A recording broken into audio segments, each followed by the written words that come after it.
Video பார்க்குற எல்லாருக்கும் வணக்கம். இது உங்கள் ரெஸ்லிங் கிங் தமிழ். நான் உங்கள் ரகுமான். இன்றைக்கும் நம்ம சேனலில் இன்ட்ரெஸ்டிங் ரெஸ்லிங் நியூஸ் மற்றும் ஒரு சில ரிட்டர்ன்ஸை பற்றி பார்க்க போகிறோம்.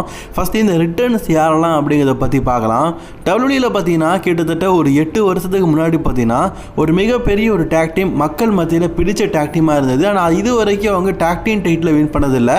எஸ், என்சோ அமோரா மற்றும் பிக் ஆஸ் இவங்க 2 பேருமே பார்த்தீங்கன்னா ரொம்பவே என்டர்டைன்மெண்ட் பண்ணுவாங்க. இவங்க 2 பேருமே ஒரு கட்டத்தில் டபிள்யூடி பார்த்தீங்கன்னா பிரித்து வேறு டிவிஷனில் தனித்தனியாக சண்டை போட வச்சாலும் டபிள்யூடி விட்டு போனதுக்கப்புறமா இவங்க 2 பேரும் ஒன்று சேர்ந்து டேக் டீமாக தான் பல ரெஸ்லிங் கம்பெனியில் சண்டை போட்டிருக்காங்க. பிக் ஆஸ் மற்றும் என்சோ அமோரா இவங்க 2 பேரை பற்றி பார்க்கணுன்னா இதில் என்சோ அமோராவை பற்றி நான் சொல்கிறேன். இவர் டபிள்யூடி பார்த்தீங்கன்னா ஒரு பெரிய லெவலில் க்ரூசர் டிவிஷனில் கொண்டு போகணும்னு சொல்லிட்டு க்ரூசர் டிவிஷன்லேயே ஒரு மிகப்பெரிய பைல்வான் மாதிரி காட்டினாங்க. அதாவது க்ரூசர் வெயிட்டில் பார்த்தீங்கன்னா இவரை ஒரு பெரிய ரெஸ்லராக காட்டினது மட்டும் இல்லாமல் மக்கள் மத்தியில் ஒரு நல்ல வரவேற்பப்பட்ட ஒரு ரெஸ்லராகவும் பெற வச்சாங்க. அதுக்கப்புறமா இவருடைய கேரக்டர் சரியில்லை. இவர் ஒரு பொங்கல் சோக்கு பிடிச்சவர். அது மட்டும் இல்லாமல் பார்த்தீங்கன்னா டபிள்யூவில் தடை செய்யப்பட்ட கஞ்சா அப்படின்னு இதுவும் மேலே பார்த்தீங்கன்னா போதைப் பொருட்கள் இதெல்லாமல் யூஸ் பண்ணியிருக்கிறாரு. இதனால் பார்த்தீங்கன்னா டபிள்யூடி கடுப்பாக்கி இவர் என்ன தான் பெரிய ரெஸ்லராக டபிள்யூவில் இருந்தாலும் நீ தேவையில்லை அப்படின்னு சொல்லிட்டு டபிள்யூடி வச்சு ரிலீஸ் பண்ணாங்க. இதே தான் பிக் ஆஸும் பார்த்தீங்கன்னா அப்படி தான் அவரோட கேரக்டர் சரியில்லை. இதனால் பார்த்தீங்கன்னா டபிள்யூடிக்கு ஒரு பிடிக்கலை. அதனால் இவங்க 2 பேருமே பார்த்தீங்கன்னா ரிலீஸ் செய்யப்பட்டாங்க. ஆக்சுவலி இவங்க 2 பேரும் ராஸ் மேட்டர்னு சொல்லிட்டு தனித்தனி பிராண்டில் தனித்தனியாக சண்டை போட்டாங்க. 2 பேருமே தேவையில்லை அப்படின்னு சொல்லிட்டு ரிலீஸ் பண்ணாங்க. இதில் பிக் ஆஸை பற்றி பார்க்கணுன்னா ஆள் பார்க்கறதுக்கு ரொம்பவே பிக்காக இருப்பார். டபிள்யூடி பார்த்தீங்கன்னா ஒரு காலத்தில் இவர் டபிள்யூ சாம்பியன்லாம் ஆகணும் அப்படின்னு சொல்லிட்டு முயற்சி பண்ணாங்க. ஸ்மாக்டவுன் பிராண்டில் பார்த்தீங்கன்னா இவர் கூட்டிகிட்டு போய் டேனியல் பிரையன் கூடலாம் ஒரு ஃபியூட் போக வச்சாங்க. அப்படிப்பட்ட பிக் ஆஸ் பார்த்தீங்கன்னா டபிள்யூ விட்டு போனதுக்கப்புறமா அதர் ரெஸ்லிங் கம்பெனியில் முழுக்க சிங்கிள் கேரியர் விட்டுட்டு டாக் டீம் டிவிஷனில் இருந்தார். இனி வரும் காலங்களில் டபிள்யூ பார்த்தீங்கன்னா இவங்க மேலே இன்ட்ரெஸ்ட்டாக இருக்குது. காரணம் என்னென்னா இந்த டாக் டீம் அதர் ரெஸ்லிங் கம்பெனியில் சூப்பராக சண்டை போடுறாங்க. சூப்பராக மக்கள் மத்தியில் நல்லா பேரையும் வாங்குறாங்க.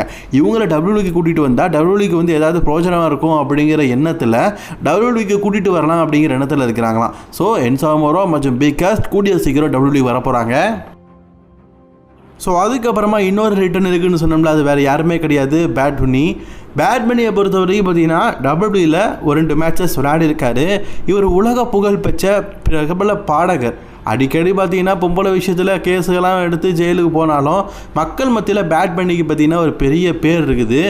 அவரை டபிள்யூ பார்த்தீங்கன்னா நீண்ட நாளுக்காகவே கான்டாக்ட் பண்ணிட்டு தான் இருக்கிறாங்க. இப்போ அவருடைய கான்டாக்ட் பார்த்தீங்கன்னா கிடச்சிட்டு கூடிய சீக்கிரம் இப்போ சம்மர் ஸ்லாம் ரெஸ்ல்மேனியா மாதிரியான பெரிய ஈவெண்ட்டில் பார்த்தீங்கன்னா இவரை சண்டை போட வைக்கணும் அப்படின்னு ட்ரை பண்ணுறாங்க. மேபி இனி வரும் காலங்களில் டபிள்யூ பார்த்தீங்கன்னா சம்மர் ஸ்லாம் நடத்துகிறாங்க. சம்மர் ஸ்லாமில் இவரை கூட்டிகிட்டு வர வச்சு ஒரு மேட்ச் விளையாடுறதுக்கும் வாய்ப்பு இருக்குது அப்படிங்கிற மாதிரி சொல்லப்பட்டிருக்குது.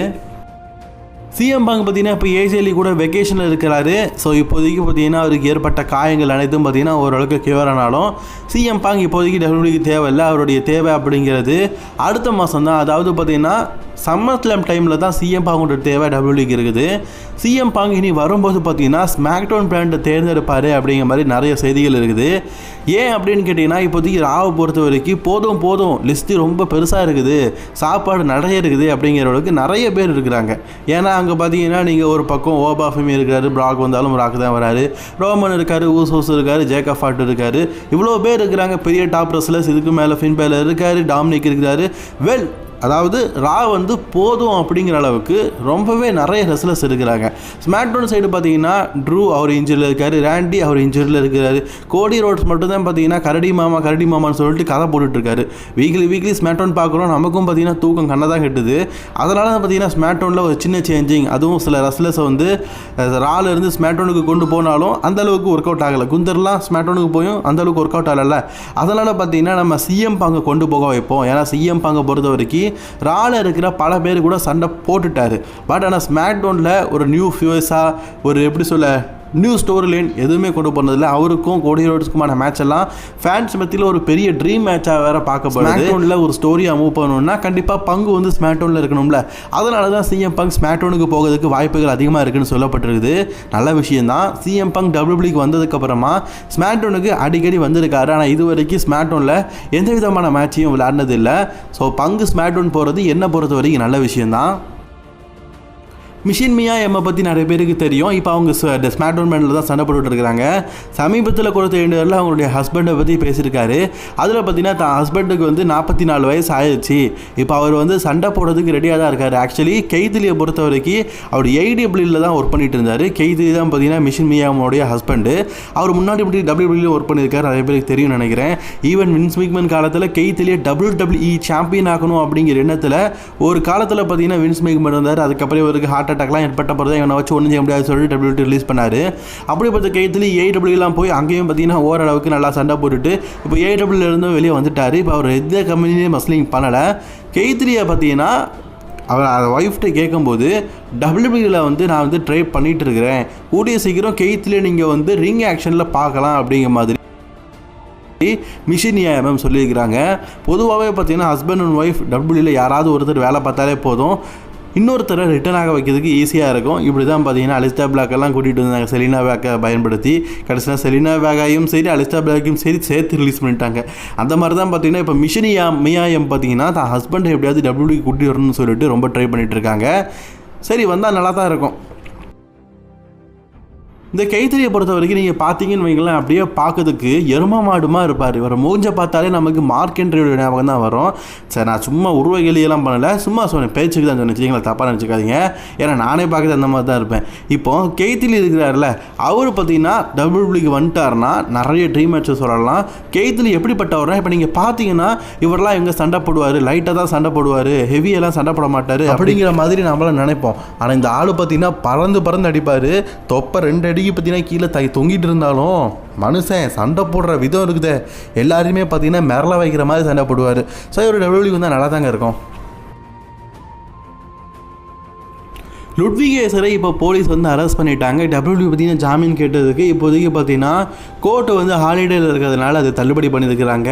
கூடிய சீக்கிரம் பார்த்தீங்கன்னா லுட்விக் கேசருக்கு பெயில் கிடைக்கும். இப்போ மாட்டிக்கிட்டு இருக்கிறது AAA ரெஸ்லிங் கம்பெனி தான். இப்போ WWE கூட பார்த்தீங்கன்னா லுட்விக் கேசரோடைய எல் கிராண்ட் அமெரிக்கானோட கேரக்டரை காட்டாமல் இருந்தால் ஓகே. பட் ஆனால் இந்த மாதத்தோட இறுதியில் பார்த்தீங்கன்னா AAAல ஒரு பெரிய மேட்ச் நடக்குது. அதை வச்சு தான் பெரிய அளவில் டிக்கெட்டே விற்றுருக்குறாங்க.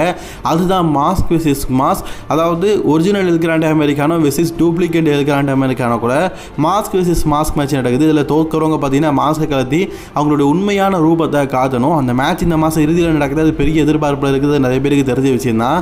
இப்படிப்பட்ட சிச்சுவேஷனில் இப்போ WWE பார்த்தீங்கன்னா லுட்விக் கேசருக்கு பெயில் கிடைக்காதனால இந்த வாரம் நடக்கக்கூடிய ரெஸ்லிங் கம்பெனியில் எல் கிராண்ட் அமெரிக்கானோட அட்வர்டைஸ்மெண்ட்டை தூக்கிட்டாங்க.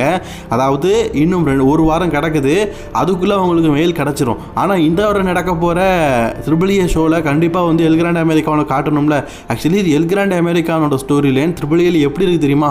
ரோமன் ரெயின்ஸுக்கும் ஜேக்கப் ஹார்ட்டுக்குமான ஸ்டோரி எந்த அளவுக்கு இம்பார்ட்டன்ட் கொடுத்து ஒரு பெரிய லெவலில் வரவேற்பு பெற்று மக்கள் மத்தியில் ஒரு பெரிய மேட்சாக பார்க்கப்படுது.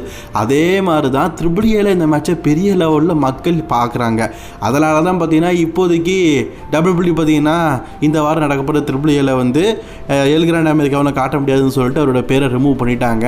ஏன்னா காட்டாமல் இருந்து அந்த டைமில் காட்டணும்னு வைங்களேன்,